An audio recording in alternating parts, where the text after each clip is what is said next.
Everyone, অনেক দিন পরে তোমাদের কাছে আসলাম একটা নতুন রেসিপি নিয়ে। দেখো, চিংড়ি মাছ একটু বড় সাইজের রয়েছে, আবার ছোট ছোটও রয়েছে। তো আমি চিংড়ি মাছের মালাইকারি করব, বাট আজকে আমার কাছে নারকেল নেই। তো নারকেল ছাড়া কিভাবে চিংড়ি মাছের মালাইকারিটা করছি সেটা দেখতে থাকো। দেখো, চিংড়ি মাছগুলোকে আমি ধুয়ে ভালো করে ওপরের শিরাটা ছাড়িয়ে নিয়েছি, যেটাতে অ্যালার্জিটা একটু বেশি হয়। তো শিরাটা ফেলে দিয়েছি, আর এবার মাছগুলো আমি ভেজে নিয়েছি নুন হলুদ দিয়ে।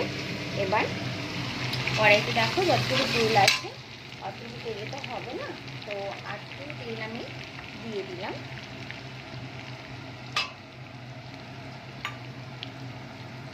দেওয়ার পরে এখানে আমি পেঁয়াজ বেটে রেখেছি।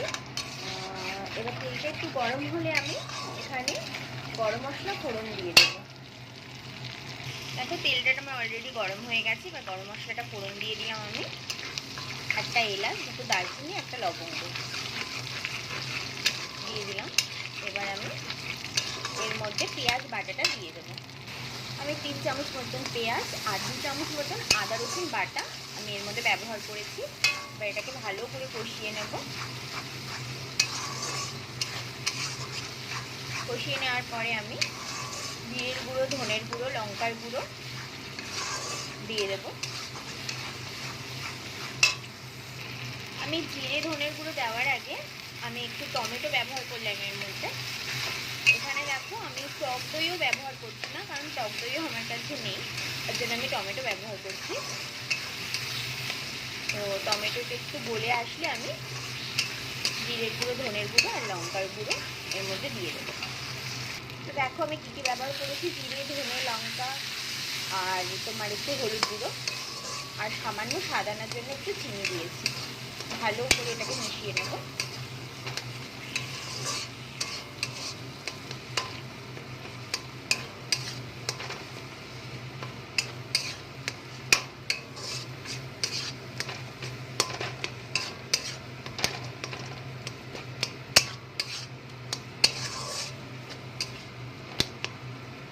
ততক্ষণ একটুখানি কষবো, যতক্ষণ না একটু তেল ছেড়ে আসে মশলা থেকে, তাহলে ভাববো মশলাটা ভালো করে কষানো হয়ে গিয়েছে।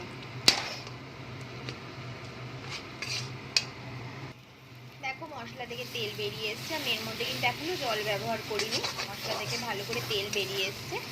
এবার আমি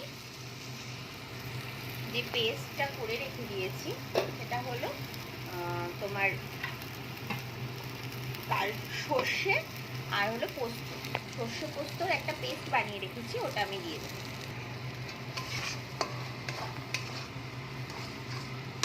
আমি দিয়ে দিলাম।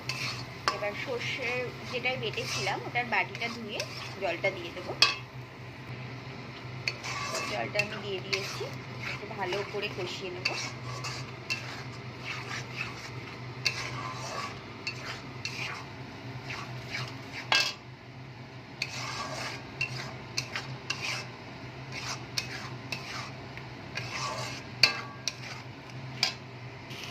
দেখো, এখানে মশলাটা কষে যাওয়ার বুঝবো কী করে? দেখো, কড়াই থেকে একদম উঠে যাচ্ছে। যখন তেল কম দেবে তখন তেল তো সেরকমভাবে বেরোবে না, আর যখন মশলা কড়াই থেকে পুরো এরকমভাবে পাক হয়ে যাবে তখন ভাবে মশলাটা একদম কষানো হয়ে গিয়েছে। তো মশলা আমার কষানো হয়ে গিয়েছে। এবার আমি চিংড়ি মাছগুলো এর মধ্যে দিয়ে দেবো। দেখো, চিংড়ি মাছ আমার দেওয়া হয়ে গিয়েছে, মিশিয়ে নিয়েছি। এবার আমি এর মধ্যে পরিমাণ মতন জল দিয়ে দেবো। আমি পরিমাণ মতো জল দিয়ে দিয়েছি, সামান্য একটু নুন লাগতো, নুন দিয়েছি, আর সঙ্গে আমি দিয়ে দিয়েছি গরম মশলা। এবার একটু মাছটাকে একটু হতে দেব। তারপরে আমি ঘি আর ক্রিম দিয়ে, ফ্রেশ ক্রিম দিয়ে আমি এটাকে নামিয়ে নেব। দেখো, আমার রান্নার কমপ্লিট। এখন আমি এটাকে কিছুই করব না, এবারে আমি একটা পাত্রে ঢেলে নেব, যেখানে আমি রাখবো আর কি। সেখানে ঢেলে আমি ক্রিম আর ঘি দিয়ে গার্নিশিং করে রেখে দেবো। দেখো, আমি মাছ বরাবর ঘিটা দিয়ে দিয়েছি, এটা মেল্ট হতে থাকবে। পরে আমি ক্রিমটা দিয়ে দেবো।